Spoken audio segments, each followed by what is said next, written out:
Hello everyone, कैसे हैं आप लोग। होप सो आप बढ़िया होंगे। मैं बता दूं, मैं भी ठीक हूँ।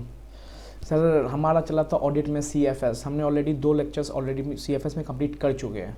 सर आज हम CFS को करेंगे टाटा वाई वाई, मतलब 5 नंबर हमारे हाथ में। CFS से क्वेश्चन आ जाता है सर, एक क्वेश्चन CFS से 5 नंबर 6 नंबर का रहेगा और ऑब्जेक्टिव एक आ सकता है। ठीक है, तो CFS को टाटा बाय, देखो मैं छोटे चैप्टर उठा रहा हूँ कि आप इतना भी कर लोगे ना CFS में तो आप क्वेश्चन को टैकल कर लोगे एग्जामिनेशन में। और ऐसे पी तो आप कंपनी ऑडिट तो करके जा ही रहे हो, और एक ये भी साइड साइड से मेरा ये 5-5 नंबर का कवर करते रहना। तो एक है ना, कहते हैं स्मॉल में आते जाओ लार्ज बनाते जाओ। तो ऐसे पी ये कंपनी 30 नंबर है, 5 नंबर मेरा 35 कर लेना। 5-5 नंबर करके मैं 2-3 लेक्चर में खत्म कर दूंगा 3-3 घंटे में। ठीक है, चलो लेट नहीं करते हैं, CFS स्टार्ट करते हैं। हमने ऑलरेडी देख लिया CFS कब नहीं बनाना है, और वो इन्वेस्टमेंट कंपनीज़ में क्राइटेरिया देख लिया, और तीन क्राइटेरिया और थी। जब कंपनी लिस्टेड में जा रही है अपने, उसने NCI को इंटीमेट किया, NCI ने बोला कोई दिक्कत नहीं है, ऐसे ऐसे केस में CFS नहीं बनाने हैं हमें। और क्या था, अल्टीमेट पेरेंट ने CFS सबमिट किया और तभी होता है। सो और क्या दिखा था, responsibility of parent entity, responsibility of auditor, ये सब हमने चेक किया था क्या क्या होते हैं, सब पॉइंट्स हमने देखा था, मैंने नोट्स भी दे दिए थे। आज हम स्टार्ट करते हैं आगे के लेक्चर। ठीक है, परफेक्ट सर। चलो सर क्वेश्चन वे में ही लेंगे। ठीक है, फॉर कंसोलिडेशन ऑफ सब्सिडरीज, ठीक है, फॉर कंसोलिडेशन विथ सब्सिडरी, ठीक है, with subsidiary with the companies rule 2015। मतलब सिंपल बोल रहा है कि कंसोलिडेशन करने समय सब्सिडी के साथ हमें किन किन बातों का ध्यान रखना है, किन के साथ सब्सिडी के साथ किन किन बातों का ध्यान रखना है, और कंपनीज रूल में किन किन बातों को बोला गया कि ध्यान रखना पड़ेगा आपको। ठीक है, सिंपल क्वेश्चन में मैं ले रहा हूँ। ठीक है, कि कंसोलिडेशन क्या करे, सब्सिडी के साथ CFS बना रहे हैं, और एज पर कंपनीज रूल आपसे एग्जाम पूछ दे कि एज पर कंपनी रूल्स बताइए किन किन बातों को ध्यान रखना है और कैसे हम CFS बनाते हैं, तो इसके रिगार्डिंग है। ठीक है, मैंने रिफाइन करके 5-6 पॉइंट आपके निकाल दिए यहाँ पे। क्या क्या बातों का ध्यान रखना है, the consolidation of parent and subsidiary subsidiaries, ठीक है, subsidiaries are combined as per Ind AS 110। Sir कौन सा Ind AS 110 कौन था, CFS, कंसोलिडेट फाइनेंशियल स्टेटमेंट का इंड AS 110 के हिसाब से हमें क्या बनाना है, अपना कंसोलिडेशन बनाना है। किसका, पेरेंट का और सब्सिडरी का कंसोलिडेशन कैसे बनाना है, एज पर इंड AS 110। ये बातें किस में बोली गई, कंपनीज रूल 2015 में बोली गई है। ठीक है, एक जगह हमने ऊपर पढ़ा था सर टेम्प्रेरी कंट्रोल AS 21 में, तो क्वेश्चन एग्जाम में आ गया temporary control as per AS 21। तो AS 21 में टेम्प्रेरी कंट्रोल का कंसेप्ट है, बट इंड AS में there is no concept regarding temporary control. तो इंड AS के हिसाब से क्वेश्चन पूछा, AS के हिसाब से याद रखना, बना के आना अच्छे से। कंपनीज ने बोल दिया कि आपको CFS बनाना है कैसे, एज पर इंड AS 110 जो CFS का इंडियन अकाउंटिंग स्टैंडर्ड है। ठीक है, कैसे बोला, as per Ind AS 110 on line by line basis. Sir यही तो करते हैं हम, ये याद रखना, लाइन बाय लाइन बेसिस। ठीक है, बाय एडिंग, सर यही तो एक्चुअली में CFS यही करते हैं, by adding together assets and liabilities. Sir यही करते हैं, हाँ। कैसे सर, देखो ये मान लो पेरेंट है, ये सब्सिडरी है। सर एक्चुअली में यही करते हैं ना, PP पेरेंट की 100, सब्सिडरी 50, ये आता है क्या हमारा CFS 150। तो हम लाइन बाय लाइन क्या कर रहे हैं, लाइन बाय लाइन बेसिस पे क्या कर रहे हैं, एड ही तो कर रहे हैं। इसका ये ऐड, मान लो डेटर है 50-70, ऐड कर रहे हैं ना, line to line add basis पे क्या कर रहे हैं, CFS पे कर रहे हैं। तो हमें कैसे फॉलो करना है, याद रखना, इंड AS 110 को देखते हुए फॉलो करना है, और लाइन बाय लाइन बेसिस पे एसेट लायबिलिटी को क्या करना है, ऐड करना है। तो ये कंपनी रूल 2015 में लिखा गया है, और एक्चुअली में यही करते हैं हम CFS में भी। ठीक है, और क्या बोला गया इसमें, ठीक है सर, और क्या बोला गया इसमें, देखो related computation regarding goodwill and capital reserve as पर end S 103। Sir end S 103 कौन सा है सर? देखो इंड एस 103 है बिजनेस कॉम्बिनेशन का। देखो क्या बोल रहा है, ठीक है, लेकिन कब? As on date of acquisition. देखो हम डेट ऑफ एक्विजिशन बताया था मैंने। इस कंपनी का कोई कंपनी है, ठीक है, इस कंपनी का यहाँ पे किस सब्सिडी पे हो गया 20% control, the not control regarding to prepare CFS, ठीक है। फिर आ गया 20% और, तो क्यूमुलेटिव कितना हो गया 40%, अभी भी CFS नहीं बनाना है। फिर आ गया यहाँ पे 20% और, भाई 60% हो गया। मोर देन 50% जहाँ कंट्रोल होता है ना वहाँ पे क्या बनाता है? CFS बनाना पड़ता है। अब जब CFS बनाना है ना तो लॉ ने क्वेश्चन ने पूछ दिया कि एज पर कंपनी रूल बताओ CFS में कैसे बनेगा। तो पहला आंसर लिख के आएंगे जो कंसोलिडेशन CFS होगा ना पेरेंट सब्सिडी का, वो एज पर इंड एस 110 होगा। इंड एस 110 में बोला गया प्रोसेस कैसे होगा? प्रोसेस क्या बोलता है? लाइन टू लाइन बेसिस होगा, लाइन बाई लाइन बेसिस होगा।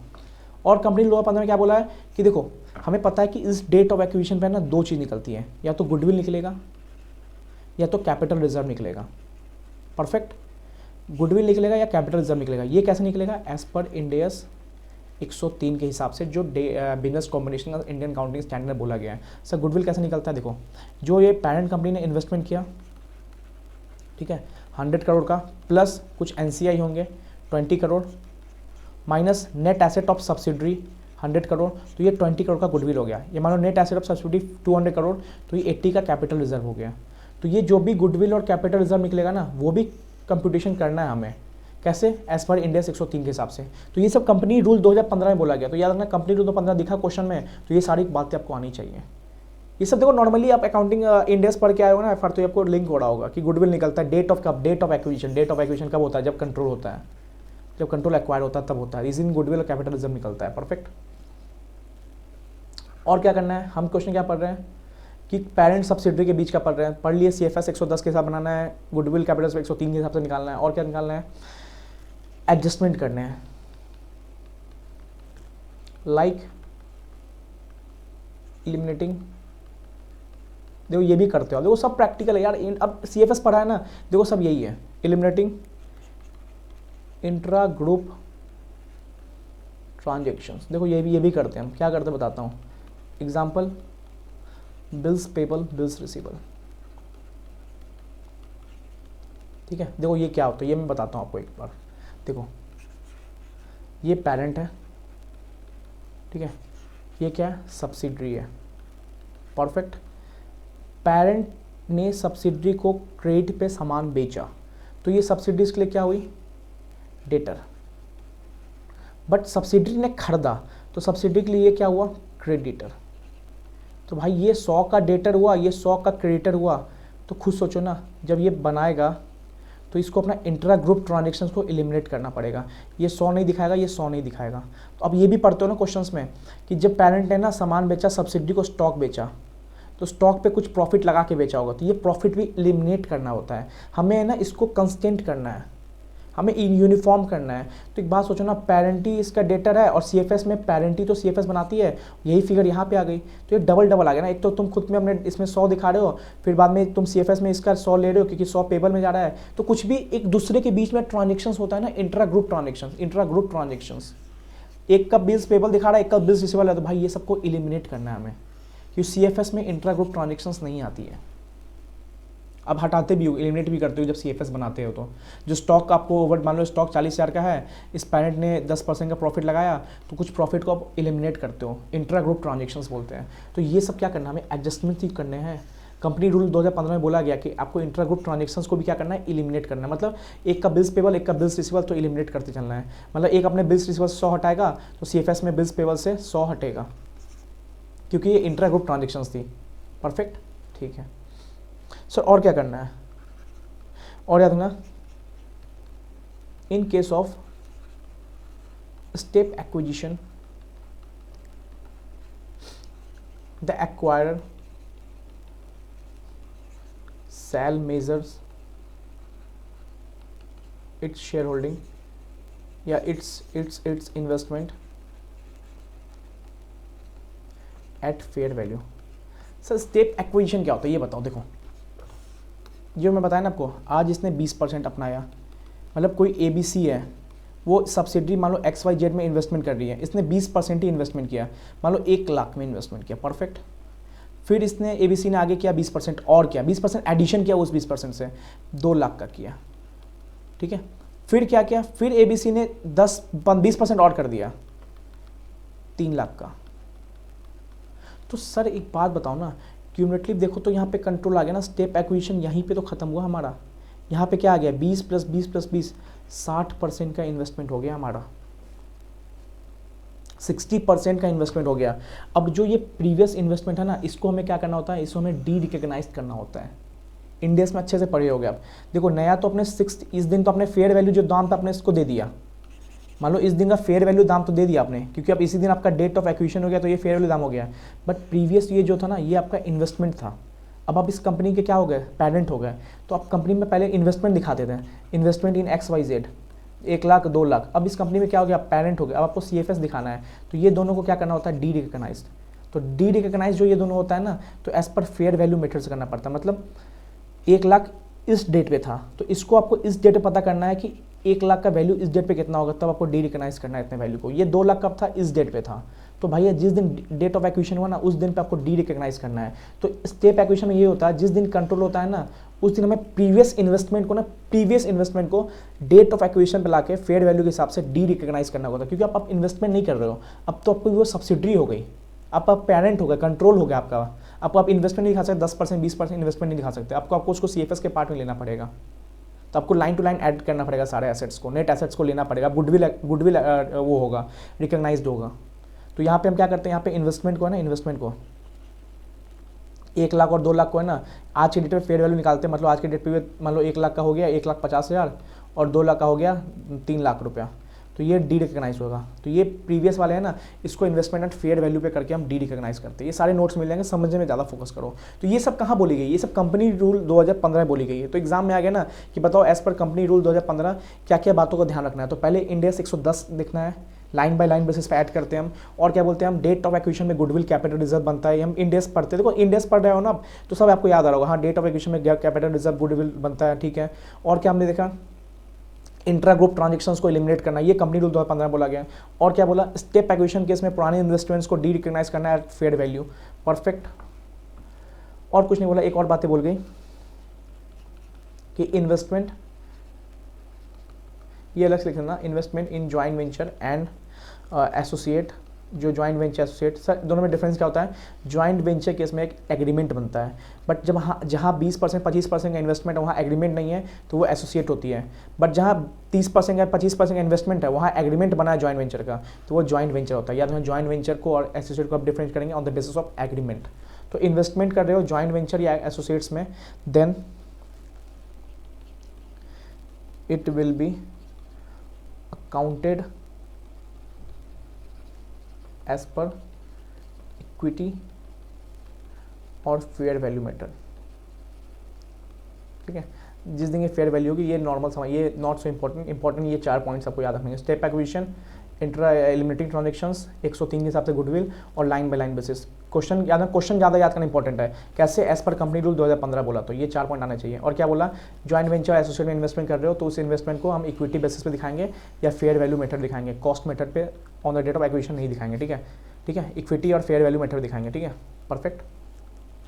चलो अब एक मैं बताता हूँ, एक मैंने पॉइंट निकाला था इसमें MCQ, जहाँ मैं MCQ बोलूँगा ना वहाँ पे इसको हाईलाइट कर लिया करना, ठीक है। बाद में याद आएगा कि हाँ ये MCQ आ सकता है, और आते भी हैं। सर एक वर्ड आएगा आपको यहाँ पे, डू फैक्टो कंट्रोल। तो इसका मतलब बताओ, बड़ा अजीब नाम है, डू फैक्टो कंट्रोल। देखो ये कंपनी है, इस कंपनी ने यहाँ पे 52% कंट्रोल किया, ABC ने paid up share capital control किया, मतलब पेड अप शेयर कैपिटल खरीद लिया, उसके इक्विटी खरीद लिया, ठीक है, PQR में। तो सर 50% से ऊपर हो गया तो ये क्या हो गई, सबसी, ये क्या हो गया, पेरेंट, परफेक्ट, एकदम परफेक्ट। ये क्या बनाएगा, CFS, परफेक्ट, क्योंकि 50% ऊपर है CFS बनाएगा। सर अब एक बात हो, सर इसने ना इस पर ना 45% ही किया सर अब ये क्या CFS बनाएगा। देखो सर बोलता है डू फैक्टो कंट्रोल, इसका जवाब देगा। मतलब देखो ये बोलता है composition of majority of board members appointed by company. देखो सर, यहाँ भले ABC ने इसका 45% होल्ड किया था, बट इस PQR कंपनी में मान लो 8 डायरेक्टर थे, और ये जो ABC है ना, ABC वो मेजॉरिटी डायरेक्टर अपॉइंट करती है। मतलब कंपनी में जो है ना, ये 5 डायरेक्टर करती है अपॉइंट ABC, और 3 किया PQR। तो भाई इसको क्या कहते हैं पता है? इसको कहते हैं, देखो इसको क्या कहते हैं, इसको कहते हैं, it is also called indirect control. एक होता है डायरेक्ट कंट्रोल, 50% से ऊपर कर लिए ना तो ये हुआ डायरेक्ट कंट्रोल, तो CFS बनाना पड़ेगा। एक होता है इनडायरेक्ट कंट्रोल, मतलब किसी कंपनी के तुम बोर्ड ऑफ मेंबर्स को है ना अपॉइंट कर रहे हो, बोर्ड ऑफ मेंबर्स पे तुम कंट्रोल आजमा रहे हो ना, तो ये इनडायरेक्टली। कितने board of members? Majority, not equal. Majority मतलब क्या होता है? 50% से ऊपर, मतलब यहाँ पे 4 होता तो ये नॉट मेजोरिटी, मेजोरिटी नहीं होता है। 5 मेजोरिटी होगा यहाँ पे, 11 है तो 6 मेजोरिटी होगा, 15 है तो 8 मेजोरिटी होगा, ठीक है। 14 है तो 7 नहीं हो सकता मेजोरिटी, 7 कर रहे हो तो तुम भाई डू फैक्टो नहीं होगा। डू फैक्टो कब होगा? जब तुम 8 कर रहे हो तो, ठीक है। तो मेजोरिटी याद रखना, मेजोरिटी नॉट इक्वल। 15 डायरेक्टर है तो 8 होने चाहिए कम से कम, जो अपॉइंट करे ABC, कंट्रोल कर रहा है ABC। 17 है तो 9 होने चाहिए, ठीक है। तो डू फैक्टो कंट्रोल क्या होता है? कुछ नहीं होता है, एक इनडायरेक्ट कंट्रोल होता है। एक होता है डायरेक्ट कंट्रोल, इनडायरेक्ट कंट्रोल होता है डू फैक्टो कंट्रोल, जहाँ पे बोर्ड ऑफ मेंबर अपॉइंट करने का हक होता है पेरेंट वाले को, या मान लो जो भी कंपनी जो board of member, majority board of member appoint कर रही है। तो ये वर्ड याद रखना, डू फैक्टो कंट्रोल, और MCQ में हाईली इंपॉर्टेंट है डू फैक्टो कंट्रोल। परफेक्ट। अब सर आते हैं, क्वेश्चन आता है, क्वेश्चन में ले रहा हूँ, ठीक है। स्पेशल कंसिडरेशन याद रखना, ये सब वर्ड क्वेश्चन याद करना ज़्यादा इंपॉर्टेंट ऑडिट है भाई। क्वेश्चन ये देखो, आंसर सबको पता होता है, आंसर सब याद करे जाते हैं, क्वेश्चन पता नहीं होता है क्वेश्चन पूछ क्या रहा है ICI। और जब क्वेश्चन ही नहीं पता होता है तो भाई तुम लिख के क्या कर लोगे? गलत लिख के आ जाओगे, तुम घूम जाओगे, ICI नंबर नहीं दिया। तो क्वेश्चन याद करना, क्वेश्चन याद करने पे हमें क्या करना है? फोकस करना है। तो क्वेश्चन में आ गया, what are the special consideration while preparing CFS। Sir what are, अगर बोल दिया ICI ने कि कंपनी रूल्स 2015 हिसाब से बताओ, तो पीछे वाला आंसर, पेरेंट रिस्पॉन्सिबिलिटी, उसके पीछे के पीछे वाले क्लास का आंसर। तो ये बोल दिया स्पेशल कंसिडरेशन बताओ, तो सर इसमें 2 बातें बोली गई, सुनो। इस बार के MCQ में आया था, ये 6 नंबर का क्वेश्चन था सर। सोचो, CFS से एक 5 नंबर का थ्योरी था, और 4 नंबर या 6 नंबर का 3 MCQ आया था। बस इसी को एडजस्टमेंट बताता हूँ क्या था। देखो MCQ था, मेरे को सही से याद नहीं हो रहा, बट हाँ MCQ तो था, 1 या 2 MCQ था इससे शायद, ठीक है। बताता हूँ क्या। देखो स्पेशल कंसिडरेशन याद रखना है क्या होता है सर। एक होता है, 2 चीज़ याद रखना। देखो एक होता है परमानेंट कंसोलिडेशन, देखो क्या बोला है, special consideration while preparing CFS। एक होता है परमानेंट कंसोलिडेशन एडजस्टमेंट, ठीक है। और एक होता है करेंट पीरियड एडजस्टमेंट। सर दोनों के बीच का अंतर क्या, याद रखना, वर्ड याद रखना, permanent consolidation adjustment, current period adjustment, ठीक है। अब इस दोनों के बीच का डिफरेंस बताते हैं। पहले पढ़ते हैं परमानेंट वाला। परमानेंट एडजस्टमेंट्स क्या होते हैं, ठीक है। देखो these are the adjustments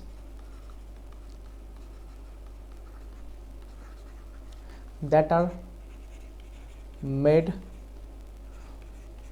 only by first occasion. ये याद रखना, first occasion. Sir first occasion, आप दिमाग लगाओ सर, फर्स्ट ओकेजन क्या होता है सर? डेट ऑफ एक्विजिशन पे ना, डेट ऑफ एक्विजिशन में जो ये गुडविल बनाते हो ना आप, जो कैपिटल रिजर्व बनाते हो ना, ये रिजर्व कैपिटल गुडविल कैलकुलेट करने को बोलते हैं परमानेंट एडजस्टमेंट करना। मतलब जो फर्स्ट ओकेजन पे होता है, ठीक है। तो इसको क्या बोलते हैं? Permanent adjustment. देखो this are the adjustments that are made only by first occasion, मतलब डेट ऑफ एक्विजिशन पे जो बनता है, और सब्सिक्वेंट भी हो सकता है। कब? और subsequent acquisition if change in any share holding pattern.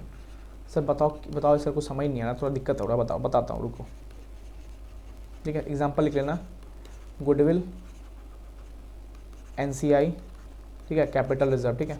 देखो सर एग्जांपल ये समझा दूँ, ठीक है। देखो पहला लेते हैं यहाँ पे यहाँ पे डेट ऑफ एक्विजिशन हुआ मतलब क्या हुआ, 50% से ऊपर कंट्रोल हुआ या डू फैक्टो कंट्रोल हुआ। मतलब डू फैक्टो मतलब या तो एक नंबर वाला 50% ऊपर, या मान लो एक majority share holding, majority board of director appoint कर रहा है, वो भी इनडायरेक्ट कंट्रोल होता है। तो जो भी हुआ डेट ऑफ एक्विजिशन पे, ठीक है। यहाँ पे क्या बनता है, गुडविल। तो यहाँ पे जो गुडविल कैलकुलेशन करते हैं ना, इसको बोलते हैं परमानेंट एडजस्टमेंट। तो सर ये बस इसी दिन होता है जिस दिन डेट ऑफ एक्विजिशन होता है, हाँ। बट बोला गया कि सब्सिक्वेंट भी होता है, सब्सिक्वेंट मतलब आगे वाले दिनों में होता है। मान लो यहाँ भी हो गया, ठीक है, यहाँ भी हो सकता है। कैसे, जैसे मान लो यहाँ पे इस कंपनी ने 60% का एक्विजिशन किया, मान लो ABC ने XYZ में 60% का एक्विजिशन किया, तो 60% का कंट्रोल ABC पे है, 40% किसके पास होता है, NCI पे। आपने पढ़ा होगा इंडिया में NCI क्या होता है, नॉन कंट्रोलिंग इंटरेस्ट होता है, जो XYZ के ही मेंबर्स होते हैं। 60% तो ABC ने खरीद लिया, 40% बचे XYZ के मेंबर्स, तो ये 40% वो NCI। सर मान लो यहाँ पे डेट ऑफ एक्विजिशन में गुडविल कैलकुलेट हो गया, कैपिटल से कैलकुलेट हो गया। सर मान लो 1 अक्टूबर था। सर मान लो आगे जाके 1 दिसंबर को ABC ने ना 20% और खरीद लिया, तो सर ABC का कितना टोटल हो गया, 80%। सर NCI कितना हो गया, NCI हो गया 20%। पहले NCI कितना था, पहले NCI था सर 40%, अब NCI कितना हो गया, 20%। ABC का पहले कितना इक्विटी था, 60%, अब क्या हो गया, 80%।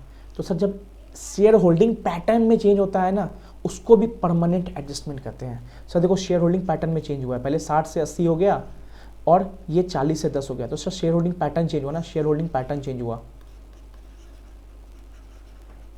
Share holding pattern, share holding pattern में चेंज हो रहा है। और कोई चेंज नहीं, देखो शेयर होल्डिंग पैटर्न चेंज हो रहा है। तो बोला क्या, देखो या तो फर्स्ट ओकेजन में जो हो रहा है ये वाला, यहाँ पे भी जो एडजस्टमेंट होते हैं उसको कहते हैं परमानेंट एडजस्टमेंट, या मान लो सब्सिक्वेंट एडजस्टमेंट या एक्विजिशन कुछ हो रहा है, सब्सिक्वेंट एक्विजिशन हो रहा है, या मान लो हट रहा है कोई 60 से 50 हो गया, और यहाँ पे change in share holding pattern होना होगा, मतलब 60 से 80 हो गया यहाँ पे और 40 से 20 हो गया, शेयर होल्डिंग पैटर्न में चेंज हुआ, तो उसमें भी उसको क्या बोलते हैं, परमानेंट एडजस्टमेंट बोलते हैं उस एडजस्टमेंट करने को, ठीक है। एग्जाम्पल वो गुडविल ही बनता है, NCI बनता है या कैपिटल रिजर्व, ये 3 ही आते हैं परमानेंट एडजस्टमेंट। 2 नंबर का आया था पक्का, मेरे को याद आ गया, 2 से 4 नंबर के यहाँ से MCQ आया था कि एक बोल दिया परमानेंट एडजस्टमेंट क्या होता है, कैलकुलेट करो, तो गुडविल वाला निकालना था हमें, ठीक है। ठीक है, याद रखना सही, MCQ बने, यहाँ पे क्वेश्चन भी आ सकते हैं। अब दूसरा मैंने क्या बताया था आपको, एक नाम करेंट पीरियड एडजस्टमेंट। सर ये क्या होता है, परमानेंट समझ गया आप, डेट ऑफ एक्विजिशन पे या subsequent change in share holding pattern. Sir current period adjustment क्या होता है, करेंट पीरियड एडजस्टमेंट्स ये क्या होता है, these are the adjustments that are made during the year, during the accounting period। मतलब सर कहते नहीं बिजनेस ऑपरेशन में डे टू डे वाले, उसमें जो भी एडजस्टमेंट होंगे ना during the accounting period, CFS में जो एडजस्टमेंट आने वाले हैं उसको कहते हैं क्या, करेंट पीरियड एडजस्टमेंट, ठीक है।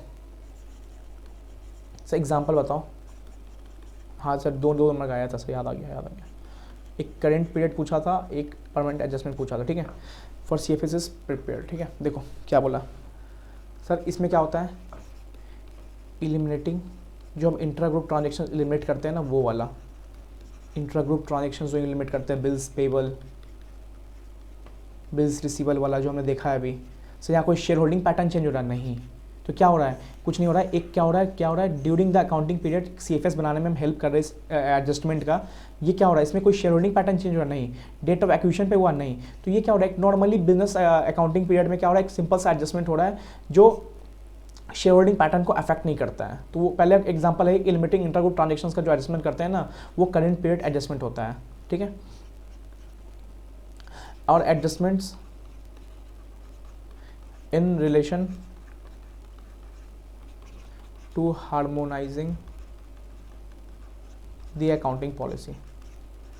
हाँ सिंपल सी बात है, उसका WD भी चल रहा है, हमारा कॉस्ट और NRV whichever is method whichever lower चल रहा है, वो वाला चल रहा है, सॉरी उसका वेटेड चल रहा है, हमारा कॉस्ट और NRV विचेवर इज लोअर चल रहा है। तो कुछ भी एडजस्टमेंट ऐसा कर रहे हो ना जहाँ शेयर होल्डिंग पैटर्न नहीं चेंज हो रहा है ना, वहाँ पे क्या होता है, करंट पीरियड एडजस्टमेंट होता है। या मान लो इंट्रा ग्रुप एलिमिनेटिंग कर रहे हो, स्टॉक का कुछ भी कर रहे हो, तो याद रखना, ओनली याद रखना गुडविल, कैपिटल रिजर्व, NCI, ये क्या होता है, परमानेंट एडजस्टमेंट्स होते हैं, जो क्या होता है on the date of acquisition बनता है, और क्या होता है changes in share holding pattern पे ये बनता है। बट उसके अलावा जो भी डे टू डे मान लो CFS प्रिपेयर करने में जो भी नॉर्मल होने जो शेयर होल्डिंग पैटर्न को अफेक्ट नहीं कर रहे, वो क्या होते हैं, करंट पीरियड एडजस्टमेंट्स होते हैं, ठीक है, जिसकी वजह से CFS प्रिपेयर करते हैं, CFS में एडजस्टमेंट करते हैं जो शेयर होल्डिंग पैटर्न को अफेक्ट नहीं करता है। जैसे बिल्स पेबल का इंट्रागुड ट्रांजेक्शंस को हम क्या करते हैं, एलिमिनेट कर रहे हैं, एडजस्टमेंट कर रहे हैं अकाउंटिंग पॉलिसी का, जो दोनों CFS को इक्वल कर सकें, ठीक है।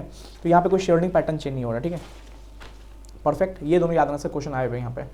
चलो एक क्वेश्चन वे में और लेते हैं। सर क्वेश्चन वे में ही चैप्टर सब खत्म करेंगे आराम से, क्योंकि मैंने बोलता ना, मैंने डिफाइन कर दिया पूरा स्टडी मैट आपके लिए, चेक कर लेना आप जाकर स्टडी मैट अपने हिसाब से। कुछ इंपॉर्टेंट पॉइंट्स नहीं होंगे जो छूटे होंगे, तो मैं आपके इतना पढ़ लो CFS में सर आ जाएंगे 6 नंबर, और MCQ बन जाए तो हो सकता है जैसे बने थे इस बार, ठीक है। डो फैक्टो सब MCQ नहीं बना है, आ सकता है आपके एग्जाम में, ठीक है। अब आता है क्वेश्चन मैनेजमेंट रिप्रेजेंटेशन, ठीक है। सर मैनेजमेंट रिप्रेजेंटेशन क्या होता है, देखो सर जस्ट लाइक है ना, क्या बोले इसको, ऑडिट एविडेंस ही होता है, ठीक है। मैनेजमेंट रिप्रेजेंटेशन क्या बोलते हैं, ऑडिट एविडेंस बोलते हैं, ठीक है। क्या ये कंक्लूसिव होता है, नहीं, नॉट अ कंक्लूसिव। मतलब आप कुछ चेक करने जा रहे हो, ठीक है। आप सोचो कि हाँ मैं इस पर MR ले लूँगा, नहीं, आपको जो चेक करने जा रहा हूँ आपको अपना पहले प्रोसेस अपनाना पड़ेगा। एविडेंस मिला, ठीक है, लास्ट में आपको क्या करना है, MR लेना है। ये नहीं कि आप जा रहे हो तो MR ले लो, ये जा रहे हो तो इसके लिए MR ले लो, इसके लिए MR ले लो, सबके लिए MR ले लो, नहीं, ये क्योंकि कंक्लूसिव एविडेंस इसको नहीं बोलते हैं। इसको क्या बोलते हैं सर, इसको बोलते हैं सपोर्टिव एविडेंस।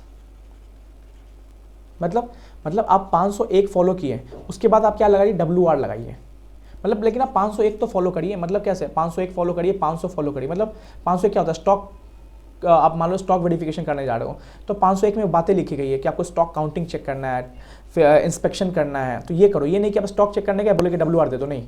WR क्या होता है, आपको एविडेंस के साथ सपोर्टिव होता है। मतलब आप इंस्पेक्शन किए प्लस WR ले लो, इंक्वायरी किए प्लस WR ले लो, मान लो रिकैलकुलेशन किए प्लस WR ले लो। तो एक ऑडिट एविडेंस को ना सपोर्ट करता है WR, याद रखना। WR जब पढ़ोगे इस याद रखना, WR हाँ ऑडिट एविडेंस है, बट कंक्लूसिव ऑडिट एविडेंस नहीं है। क्या है, सपोर्टिव ऑडिट एविडेंस है। मतलब कहते नहीं है, एक प्लस नहीं आता है, एक के साथ एक फ्री, तो आपको एक तो लाना पड़ेगा इसको फ्री करने के लिए। आप ये नहीं बोल सकते आप WR ही लेके आए हो, नहीं। WR क्या होता है, सपोर्ट करता है किसी एविडेंस को, ठीक है, लेकिन पहले आपको कंक्लूसिव एविडेंस कलेक्ट करने पड़ेंगे, परफेक्ट।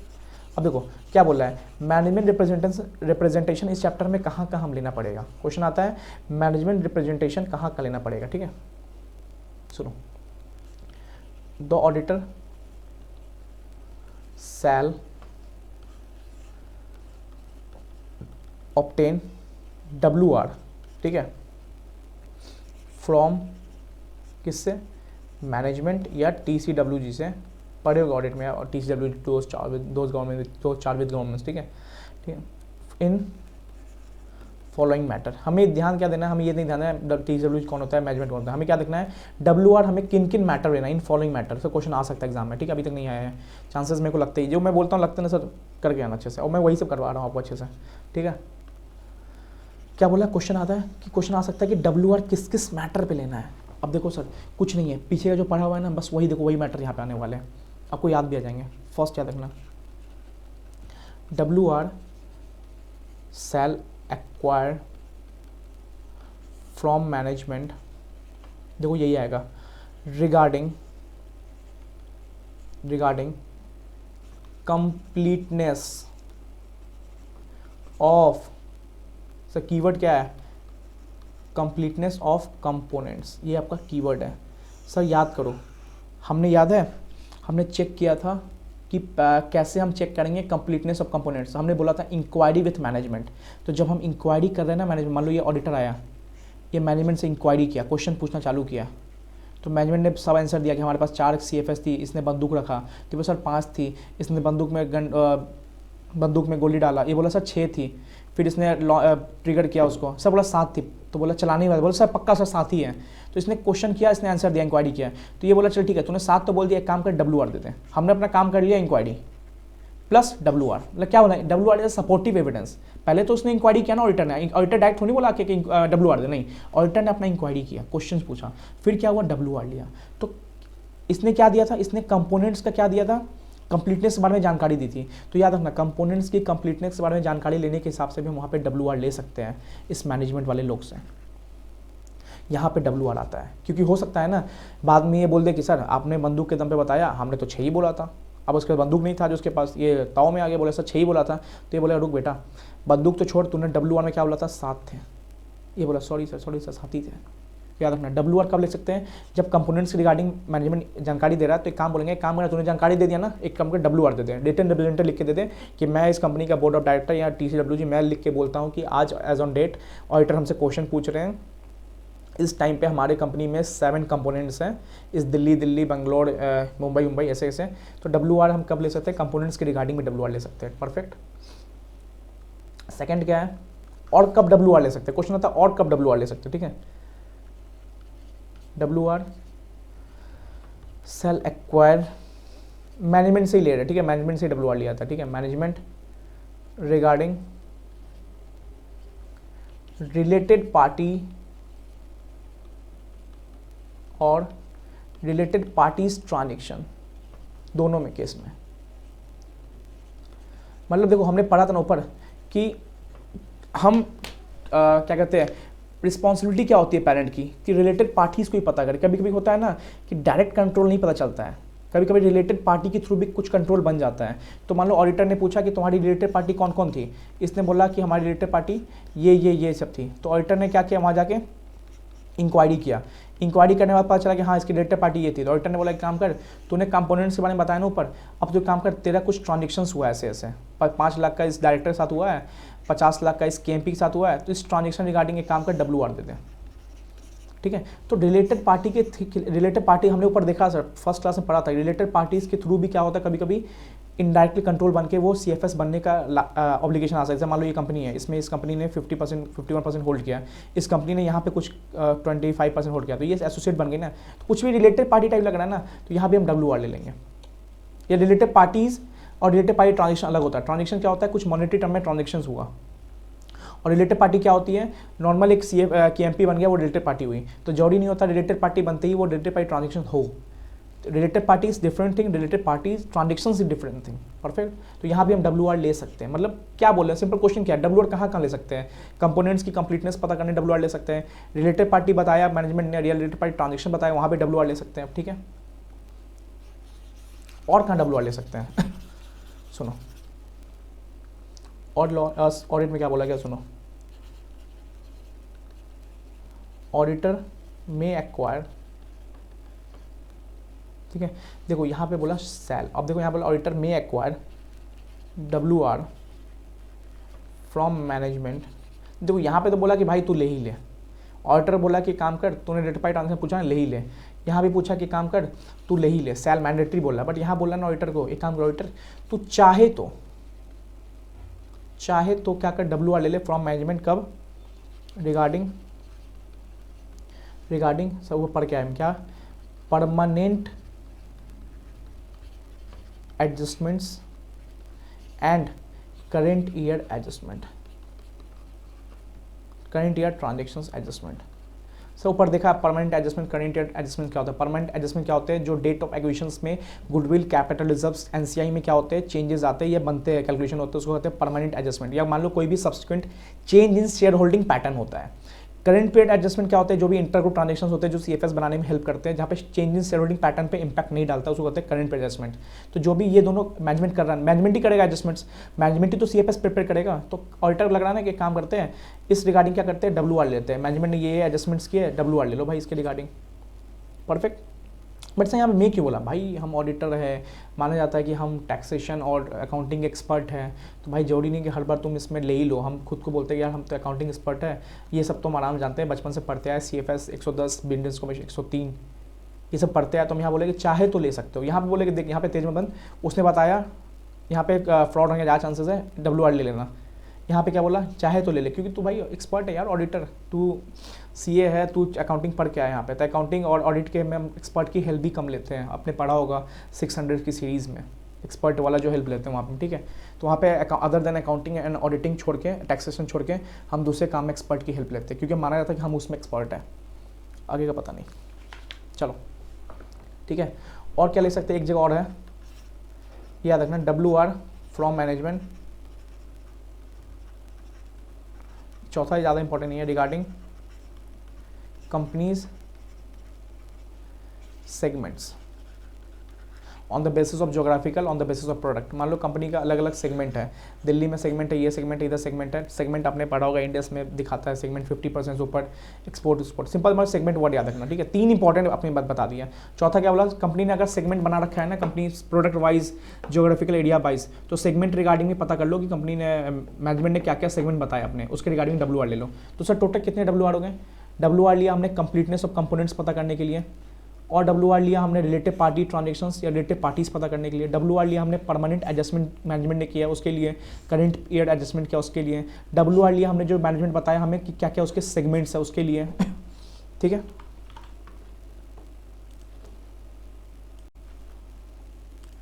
चलो चैप्टर खत्म करते हैं। अब लास्ट टॉपिक बचा है ऑडिट रिपोर्टिंग। मतलब CFS में ना, CFS में ऑडिट रिपोर्टिंग कैसे जाएगी। मतलब CFS में देखो, ऑडिट, हमने ऑडिट रिपोर्ट पढ़ा है। ऑडिट रिपोर्ट में क्या होता है, हम ये बताते हैं कि financial statement true and fair view show कर रहा है या नहीं कर रहा है। तो CFS में क्या कुछ चेंजेस होने हैं? तो सर सुनो, इसमें ना मैं 4 सिचुएशंस में इसको डील किया हूँ। पहला सिचुएशन ये लेते हैं हम, ठीक है, ये वाला पहला सिचुएशन, ये वाला, सॉरी ये नहीं, ये वाला। When parent auditor is same auditor of other component. Sir example बताओ, देखो ये कंपनी है ABC, इसकी सब्सिडरी है XYZ, इसकी एक और सब्सिडरी है PQR। तो ये PQR का ऑडिटर है राम, XYZ का ऑडिटर है राम, ABC का है राम। तो राम ही क्या है ना, राम मेन पेरेंट ऑडिटर, मतलब राम जो है ना, राम वो सेम ऑडिटर है अदर कंपोनेंट्स का भी, मतलब इसका भी सेम ऑडिटर है, इसका भी सेम ऑडिटर है। मतलब देखा है ना, तो सारा डील कौन कर रहा है, राम ही कर रहा है यहाँ पे। जब सब सारा डील राम कर रहा है ना, तो then auditor shall issue an audit report to show CFS gives true and fair view और नॉट एज पर ऐसे 700 के हिसाब से जो रिपोर्टिंग होती है। तो सिंपल ऑडिटर क्या करेगा, एक सिंपल रिपोर्ट इशू करेगा नथिंग एल्स, और उसमें बताएगा कि हाँ जो ऑडिट रिपोर्ट CFS वाला जो है ना, CFS वो true and fair view show करी नहीं करी। जो नॉर्मली ऑडिटर करते हैं कि वो CFS हो या मान लो नॉर्मली SFS हो, उसमें ये बताते हैं कि हाँ जो हमारा CFS या SFS है वो true and fair view show कर रहा है नहीं कर रहा, मतलब कुछ भी, कुछ under valued, over valued, omission मतलब टोटल कुछ गलत तो नहीं दिख रहा है यहाँ पे ना। तो सिंपल बात, कब, जब पेरेंट ऑडिटर और सब्सिडरीज या कंपोनेंट का ऑडिटर क्या हो, सेम हो, तब क्या हो, ऑडिटर क्या करेगा, सिंपल एक इशू करेगा, इशू एंड ऑडिट रिपोर्ट, एक सिंपल ऑडिट रिपोर्ट इशू करेगा, एक सिंपल ऑडिट रिपोर्ट इशू करेगा, जहाँ पे वो लिखेगा ऐसे 700 हिसाब से कि ऑडिट रिपोर्ट जो CFS वाली है वो true and fair view show करी नहीं करी। जो इनका CFS है ना, CFS वो true and fair view show करी नहीं करी। ये कब होगा, जब पेरेंट ऑडिटर और सेम क्या हो, कंपोनेंट ऑडिटर। ये पहला सिचुएशन, ठीक है, याद रखना। सिंपल एक ऐसे 700 हिसाब से true and fair view show कर रहा है नहीं कर रहा, ये शो करेगा ऑडिटर। नेक्स्ट केस आता है जब parent auditor is not same या not is equal to auditor of other component. मतलब ये जो ABC का ऑडिटर पेरेंट है ना, इसका ऑडिटर है राम, बट इसकी सब्सिडरी है XYZ, इसका ऑडिटर है श्याम, ठीक है, श्याम। इसका एक ऑडिटर है PQR, इसका ऑडिटर है मास्टर रघु। तो भाई सारे ऑडिटर्स चेंज है ना यहाँ पे, ठीक है। यहाँ पे 1 2 3, यहाँ पे क्या था, यहाँ पे सेम जगह राम ही कंट्रोल कर रहा था, कंपोनेंट हो या पेरेंट हो, यहाँ पे सब जगह चेंज है। तब मतलब क्या होगा, ऑडिटर टेक असिस्टेंस, मतलब हेल्प फ्रॉम कंपोनेंट ऑडिटर। हमने पढ़ा था सर, ऑडिटर ऐसे 600 के हिसाब से कंपोनेंट ऑडिटर से हेल्प ले सकता है कि भाई तुमने कंपोनेंट, मतलब ये सब्सिडरी इसकी ऑडिट की है तो इसकी ऑडिट रिपोर्ट भेजो, और जो भी तुम्हें पॉइंट्स लग रहे हैं भेजो। तो ऑडिटर क्या करेगा, अपने ऑडिट रिपोर्ट में कंसीडर करेगा, ऑडिट रिपोर्ट में क्या करेगा, कंसीडर करेगा। मतलब पहली बात ये लिखना कि जब parent auditor subsidiary auditor same नहीं होगा ना, तो पहले ऐसे 600 के हिसाब से ऑडिटर चाहे तो असिस्टेंस ले सकता है किसके, कंपोनेंट्स ऑडिटर के। जो यहाँ पे रघु और श्याम का असिस्टेंस ले सकता है कौन, राम, पेरेंट ऑडिटर, ठीक है। देन प्रिंसिपल ऑडिटर, मतलब जो parent auditor, principal auditor refer this, मतलब प्रिंसिपल, मतलब राम ने हेल्प लिया, तो राम जब अपना CFS का ऑडिट रिपोर्ट बनाएगा, CFS का एक सेपरेट ऑडिट रिपोर्ट बनेगा, वहाँ पे ये लिखेगा 706 का डिफरेंस लेगा। सर 706 पढ़ेंगे सर, या आप पढ़ोगे। 706 में क्या होता है, 2 चीज़ आती है, एक होता है EOM, एक होता है OM। सर EOM OM में डिफरेंस क्या होता है, एक नॉर्मल डिफरेंस बताता हूँ। EOM में ये आता है कि जो भी मान लो फाइनेंशियल इन्फॉर्मेशन रिगार्डिंग तुम्हें कुछ एडिशनल पॉइंट्स डालने हैं ना, जैसे मान लो बिल्स पेबल कुछ ऐसे हैं जिसमें 100 करोड़ का तुमने चेक नहीं किया, या मान लो कुछ ऐसे हैं जो फाइनेंशियल फिगर्स को हिट कर रहे हैं या फाइनेंशियल फिगर्स को टच कर रहे हैं, तो वो जाता है EOM पैराग्राफ में, इन्फेसिस ऑफ मैटर पैराग्राफ में। बट अदर मैटर पैराग्राफ में वो आता है जो फाइनेंशियल फिगर्स को टच नहीं कर रहा है, जो एक अलग से मान लो कुछ पॉलिसी लिया, ऑडिटर का हेल्प लिया, ज्वाइंट ऑडिटर केस में कुछ डालना है, तो ये सारे जाते हैं 706 ऐसे में OM पैरा में, जो अदर देन फाइनेंशियल फिगर्स बोलते हैं हम, जो भी ट्रीटमेंट होता है फाइनेंशियल फिगर्स को टच हुआ तो 706 में ही है EOM। तो याद रखना, ऑडिटर ने क्या किया, principal auditor, parent auditor, component auditor सब अलग अलग है। प्रिंसिपल ऑडिटर ने सब्सिडरी या कंपोनेंट ऑडिटर हेल्प लिया, तो ऐसे 600 के हिसाब से हेल्प ले सकते हैं। पहले ये बोला हेल्प ले सकते हैं, रेफर कर सकते हैं, और उस हेल्प को है ना जो तुमने लिया ना उसको रेफर कर दो 706 में। मतलब 706 में एक OM पैराग्राफ लगा के ये लिख दो कि हाँ मैं प्रिंसिपल ऑडिटर हूँ मिस्टर राम, मैंने सब्सिडी ऑडिटर सब्सिडी कंपोनेंट 1 में रघु जी का हेल्प लिया था। तो ये है ना 706 में क्या करो, एक रेफर डाल दो इस मैटर को। बस ये रेफर डालने से तुम्हारी रिस्पॉन्सिबिलिटी खत्म नहीं होती, याद रखना। बस तुम एक काम करो, बस रेफर डाल लो कि जो ऑडिट रिपोर्ट पढ़ेगा उसको ये पता चलेगा हाँ रघु वाला जो रघु है ऑडिटर है ए ने उसका हेल्प लिया है पैरेंट ऑडिटर ने, कि हो सकता है कुछ मेटलिटी हो उस कंपोनेंट में, उस सब्सिडरी में। तो ये हेल्प वाले मैटर को याद रखना। OM ये सर क्वेश्चन बन रहा है, सर क्वेश्चन बनेगा यहाँ से कि सब्सिडरी ऑडिटर पैरेंट ऑडिटर नहीं सेम हो तो ऐसे 600 के हिसाब से हेल्प ले सकते हो, और उस हेल्प को तुम्हें रेफर करना पड़ेगा OM पैराग्राफ में जो 706 के हिसाब से है। ठीक है sir. Next, when any component on CFS gets unaudited, यहाँ पे क्वेश्चन आ चुका था सर, MCQ था कभी देखा तो मैं RTP में। मतलब देखो CFS में क्या होता है, मोस्टली सारे SFS को जोड़ के हम क्या करते हैं CFS बनाते हैं। ठीक है, मान लो ABC पेरेंट कंपनी थी, इसकी सब्सिडरी कौन थी PQR, और इसकी सब्सिडरी एक और थी मान लो XYZ। ये XYZ है ना ये ऑडिटेड थी, मतलब इसके ऑडिटर कोई थे मिस्टर रघु थे, उसने रघु ने ना XYZ को ऑडिट किया। ठीक है, ऑडिट रिपोर्ट बनाया अपना। PQR को मान लो हर्ष था, हर्ष ने क्या किया, ऑडिट ही नहीं किया। मतलब तुम्हारा कोई कंपोनेंट है ना, कंपोनेंट वो अनऑडिटेड हो गया। अब मान लो इसके पास जो फिगर आया ABC के पास, मान लो PQ और SFS का बिल्स रिसीवेबल 80 है और XYZ का बिल्स रिसीवेबल 70 है, तो ये XYZ तो सही ऑडिट हुई है क्योंकि रघु ने ऑडिट किया है, तो इस पर तो हम समझो मान लिए। बट ये जो अनऑडिटेड हुई है ये तो PQR ने भेज दिया सी, और ये तो अनऑडिटेड थी, चेक भी नहीं किया हर्ष ने। अब ये क्या हुआ, कोई कंपोनेंट क्या हुआ, अनऑडिटेड हो गया। तब क्या करेगा प्रिंसिपल ऑडिटर, देन ऑडिटर, कौन auditor, principal auditor reporting this situation या should evaluate a possible modification. मतलब भाई 705 में क्या होता है, मॉडिफिकेशन होता है, बहुत तरीके का एडवर्स ओपिनियन देगा, क्वालिफाइड है, डिस्क्लेमर तो नहीं होता है, वो तो बाद में आता है जब नहीं पता चलता है। ठीक है, सुनो मॉडिफिकेशन होगा। सबसे पहले याद रखना कि ऑडिटर प्रिंसिपल क्या करेगा, मॉडिफाई करेगा रिपोर्ट को। एज पर 705 में क्या होता है, मॉडिफिकेशंस होते हैं। ठीक है, 706 में OM EOM पैराग्राफ होता है, 700 में ऑडिट रिपोर्ट होता है, 705 में मॉडिफिकेशन होता है, याद रखना। तो ऑडिटर प्रिंसिपल क्या करेगा, मॉडिफाई। भाई तुम अनऑडिटेड हो, तुम CFS SFS, अब CFS में क्या होता है, SFS SFS FS सारा CFS बनता है। अब जब एक SFS अनऑडिटेड है तो CFS कभी ट्रू एंड फेयर व्यू दिखाएगा, कम चांस है। तो ऑडिटर क्या करेगा, पहले मॉडिफाई करेगा। भाई तुम्हारा जो कंपोनेंट है वो अनऑडिटेड है, ऑडिट ही नहीं करवाया उसने।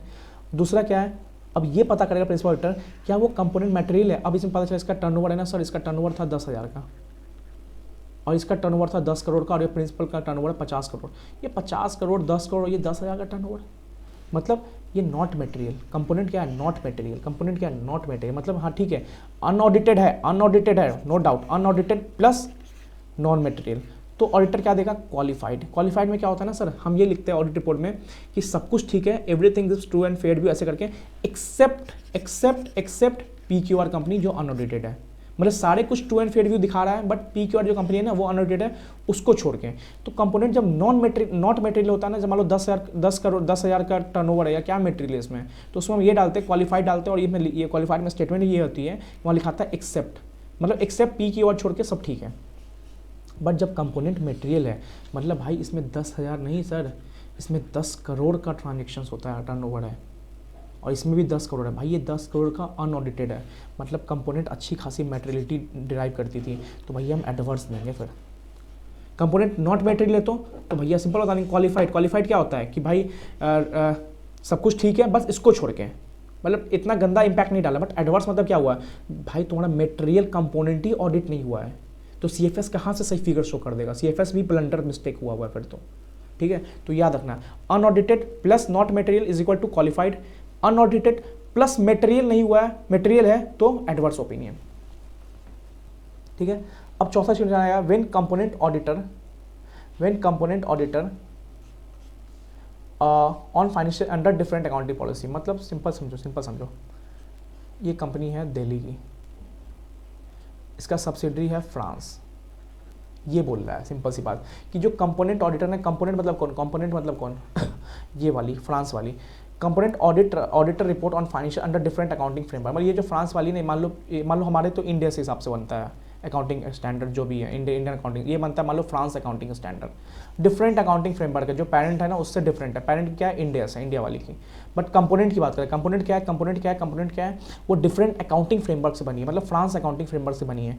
तो भैया तब क्या करेंगे, अकाउंटिंग फ्रेमवर्क ही अलग है। तो सर हमने पहले क्लास में देखा था, हम क्या करते हैं sir, gap conversion, general accepted accounting principles conversion लगाते हैं। जो हमने देखा भी था कि जो पेरेंट है ना उसकी रिस्पॉन्सिबिलिटी होती है गैप कन्वर्जन करना इफ़ एप्लीकेबल। तो ये सर एप्लीकेबल हो गया यहाँ पे, तो गैप कन्वर्जन करेगा। और in this case auditor should perform gap adjustment and report, and ये लिखा हुआ है एंड रिपोर्टिंग अंडर 706 में, 706 में OM। देखो जहाँ पे ना फाइनेंशियल्स हट के कुछ अलग हो रहा है ना, जहाँ पे हम ऑडिटर की हेल्प ले रहे हैं, पेरेंट सब कंपोनेंट्स ऑडिटर की हेल्प ले रहे हैं, गैप एडजस्टमेंट्स को चेक कर रहे हैं, तो यहाँ पे क्या होगा, 706 पैरा में हम लिखेंगे कि भैया देखो दूसरी कंपनी थी ना, वो बाहर वाली थी, उसने एक डिफरेंट अकाउंटिंग फ्रेमवर्क यूज़ करता था, तो कंपनी ने क्या किया, गैप एडजस्टमेंट किया, हमने क्या किया, उसको चेक किया। ठीक है, गैप एडजस्टमेंट चेक किया हमने, और रिपोर्टिंग हम डाल रहे भैया 706 में OM पैराग्राफ में रिपोर्टिंग जाती है। EOM में क्या जाता है, जहाँ पे कुछ अकाउंटिंग टर्म्स में कुछ नंबर्स में चेंजेस होते हैं। यहाँ पे क्या हुआ, हम बस ये लिखा रहे हैं कि हमने गैप एडजस्टमेंट किए, हमने अकाउंटिंग स्टैंडर्ड्स को पूरा चेंज करके हम उस फ्रांस अकाउंटिंग स्टैंडर्ड चेंज करके हम इंडियन अकाउंटिंग स्टैंडर्ड्स पे लेके आए हैं। तो ये हम OM पैराग्राफ में ऑडिटर शो करेगा इस चीज़ को। तो जो भी ऑडिटर को एडिशनल शो करना होता है ना, वो OM पैराग्राफ में जाता है। बट कुछ फाइनेंशियल टर्म में शो करना होता है तो वो 706 में ही EOM पैराग्राफ में जाता है। ठीक है, चलो एक बार फिर से रिकॉल कर सर, बहुत इंपॉर्टेंट MCQ के लिए। दोनों ऑडिटर सेम है, पेरेंट CFS और कंपोनेंट का सब ऑडिटर सेम है, तो भैया एक सिंपल सा सेपरेट इशू CFS जाएगा, एक ही जाएगा, और कुछ OM AOM नहीं जाएगा, टू एंड रिव्यू दिखाएंगे। ऑडिटर अलग अलग है दोनों का, तो असिस्टेंस ले सकते हैं 600 के हिसाब से, ठीक है, और ये भी दिखाएंगे 706 में कि हम असिस्टेंस लिए OM पैराग्राफ के बेसिस पे।